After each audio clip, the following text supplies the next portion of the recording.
శుభోదయం అండి. ఆవకాయ ప్రహసనం అని ఎందుకు పేరు పెట్టానంటే, నేను గోదావరి జిల్లాలో చిన్న పల్లెటూరులో పుట్టి పెరిగానండి. అప్పట్లో మా ఊళ్ళో మా ఇంట్లో మేము ఆవకాయ పెట్టుకోవటం అనేది నిజంగా ప్రహసనమే. ఎంచేతంటారా, ఊళ్ళో ఏమీ దొరకవు. ఆ మిరపకాయలు, ఆవాలు, జీలకర్ర అన్నీ ఆ నడివీధిలో ఉన్న గుడి మీదకి తెచ్చి రాసులు పోసి అమ్మేవారు, టౌన్కి వేయించేవారు, అందరూ కొనుక్కునేవారు. అలాగే మామిడికాయలు ఎక్కడి నుంచో తెచ్చి అక్కడ రాసులు పోసి అమ్మేవారు.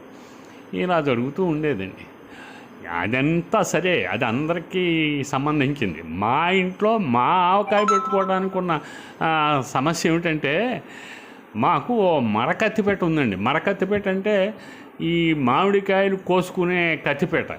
అది బలంగా ఉంటాయి. మామిడికాయలు గట్టికాయలు కదండి, వాటిని కొయ్యాలంటే మరకత్తిపేట ఉండాలి.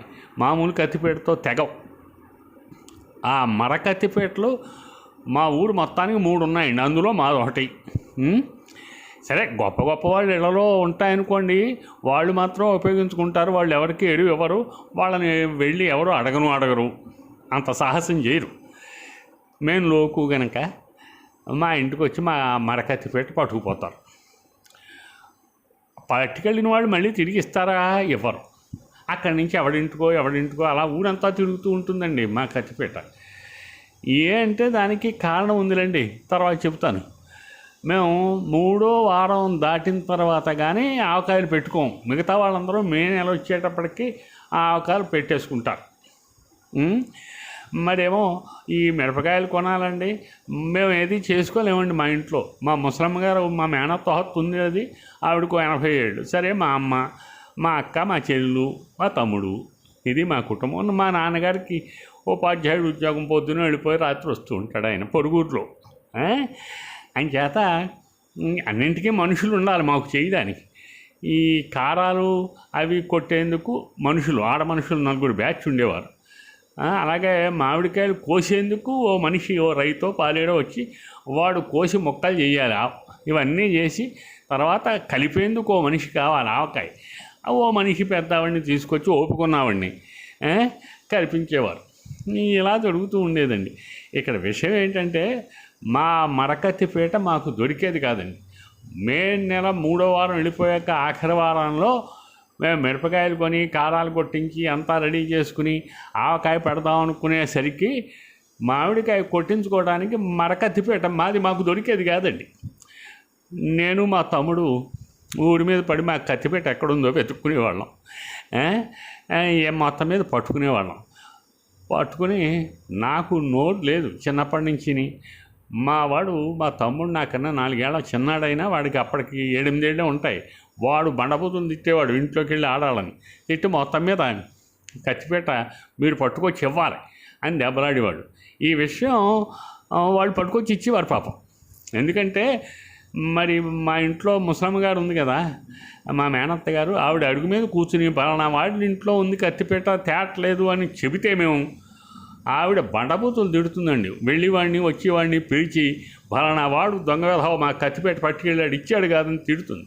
లేదంటే వాళ్ళ ఇంటి ముందుకు వెళ్ళి తిడుతుంది, నలుగురిని పోగు చేసి. ఆవిడంటే భయం ఉంది ఊళ్ళో ఎవరికైనా సరే. ఆయన చేత ఆగమేఘాల మీద పట్టుకొచ్చి ఇచ్చేవారండి. అప్పటికే కారాలు కొట్టించి రెడీ చేసుకున్న తర్వాత ఈ ఆవకాయ పెట్టేవాళ్ళం అండి. ఆవకాయ పెట్టడం అని మాట వరుసకు అనుకుంటున్నాం కానండి, ఆవకాయ పెట్టడం అంటే ఆవకాయ ఒకటేనా అండి? ఎన్ని రకాలండి అందులో. ఆవకాయ, మెంతి ఆవకాయ, తర్వాత ఇంకోటి ఏదండి, మాగాయ. మెంతికాయలో మళ్ళీ రకాలండి. కాయ బలంగా 4 ముక్కలుగా తెగిపోకుండా కాయలుగానే ఉంచి కలిపేది ఒకటి.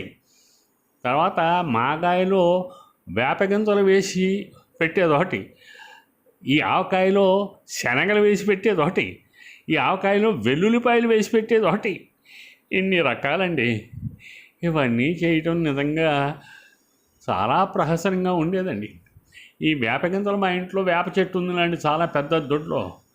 ఆ వేపకాయలు, వేప పువ్వులు జాగ్రత్త చేసి, ఆ వేపకాయలు అంటే వేప పళ్ళు అవన్నీ ఏరి అవేమో ఎండబెట్టి ఆ గింజలు బయటికి తీసి ఆ గింజలను ఎండబెట్టి వాటితో మాగాయ చేసేవారు, వాళ్ళు కలిపేవారు అందులో.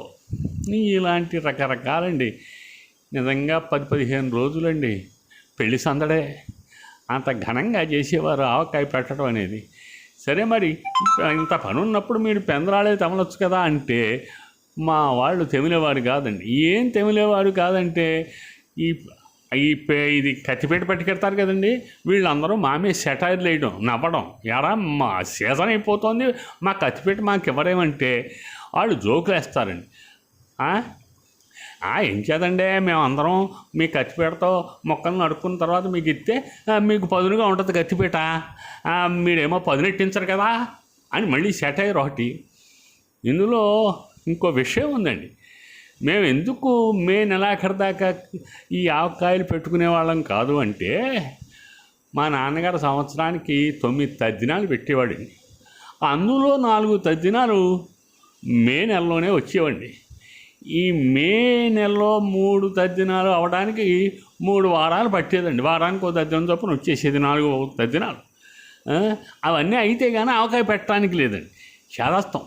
ఇన్ని అయిన తర్వాత ఆవకాయలు పెట్టి వాటిని పందేరాలు ఊళ్ళో తెలిసిన వాళ్ళందరికీ, చుట్టాలకి, పెద్ద పెద్ద వాళ్ళందరికీ ఆవకాయలు జాడీల్లో, చిన్న చిన్న జాడీల్లో పెట్టి గిన్నెలో వేసి పంపడం, చుట్టాలకి పంపడం, మళ్ళీ వాళ్ళు పట్టుకొచ్చి ఇవ్వడం. అయ్యా ఇదంతా మహా సందడిగా ఉండేదండి.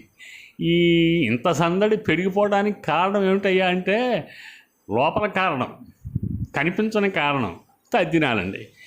ఈ తద్దినాల ప్రహసనం గురించి మరోసారి చెబుతానండి. నమస్కారం.